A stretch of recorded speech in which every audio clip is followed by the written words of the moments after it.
آپ نے تمام تر گفتگو جو ملاحظہ کر لی ہوگی، ان کا یہ کہنا تھا کہ اعظم نذیر تارڑ صاحب کا کہ ہم نے عدالت سے پورا تعاون کیا، کسی وکیل نے تاریخ نہیں مانگی. کیا کہیں گے اب آپ؟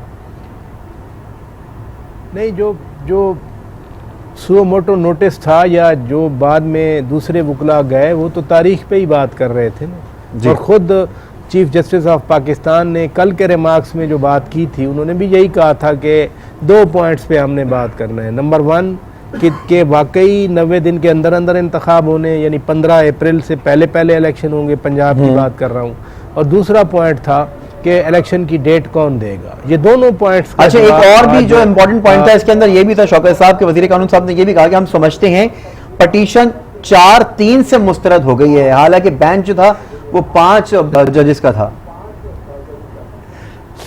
اب میں آپ کے سوال میں ہی جواب ہے کہ بینچ تھا 5 ججز کا اور پٹیشن 4-3 سے آئی ہے سامنے جو فیصلہ آیا ہے.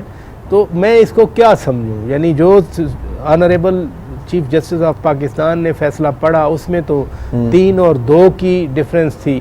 پہلے والے جو جج نکل گئے اس سے بینچ سے، اب میں اس کو سمجھوں کہ وہ بھی آج کے فیصلے میں شامل تھے. آج کے فیصلے میں شامل نہیں تھے، ان کے اختلافی نوٹ اپنی جگہ پہ برقرار تھے.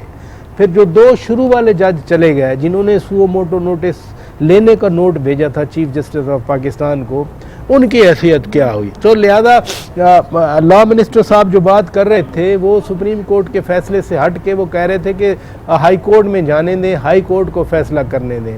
جب سپریم کورٹ نے فیصلہ کر دیا، واضح فیصلہ ہو گیا. اور ساتھ لا منسٹر صاحب یہ بھی فرما رہے ہیں کہ ہم الیکشن سے بھاگ نہیں رہے. تو جو پہلے کے الیکشن سے کوئی نہیں بھاگ رہا، کوئی سیاسی جماعت نہیں بھاگ سکتی. ہر سیاسی جماعت ولنگ ہے any time every time to contest the election. تو یہ جو والا آرگیومنٹ اٹارنی جنرل کا، وہ فٹ نوٹ کو بھی اب فیصلے کا حصہ بنا رہے ہیں.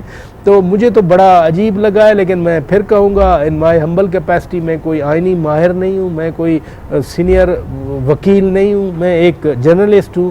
اور جو چیزیں جیسے ہم دیکھتے ہیں، مثلا 96 میں جو ججز کیس کا فیصلہ آیا تھا جسٹس سجاد علی شاہ صاحب نے دیا تھا، وہ آج تک بائنڈنگ ہے. وہ کیا فیصلہ تھا میں ریمائنڈ کروا دوں قوم کو، وہ ججز اپوائنٹمنٹ کا فیصلہ تھا. اس وقت کی حکومت نے وہ نہیں مانا تھا. حکومت کہتی تھی کہ بے نظیر بھٹو شہید کی حکومت تھی، انہوں نے اختلاف کیا تھا. بٹ آج بھی جو ججز کی تعیناتی ہوتی ہے وہی سینیئرٹی کا فارمولہ ہے کہ جو سینئر موسٹ ہوں گے وہ بن جائیں گے چیف جسٹس آف پاکستان. 96 سے لے کر آج تک وہی فیصلہ امپلیمنٹ ہو رہا ہے. تو جو فیصلہ ہوا وہ بظاہر تو ہمیں جو نظر آیا وہ تو 5 رکنی بینچ تھا. کل بھی سارا دن سماعت ہوئی اور خود آنریبل لا منسٹر صاحب کہہ رہے ہیں کہ ہم نے پورا تعاون کیا. کس بینچ کے ساتھ؟ 5 رکنی بینچ کے ساتھ. اب 7 رکنی بینچ بنا رہے ہیں، حکومت کی مرضی ہے. لیکن میں پھر ہمبلی آئل مینٹین کہ یہ 5 رکنی بینچ کا فیصلہ ہے، اسی کی روشنی میں معاملات آباد. یعنی آپ کہہ رہے ہیں کہ بوکھلاہٹ کا شکار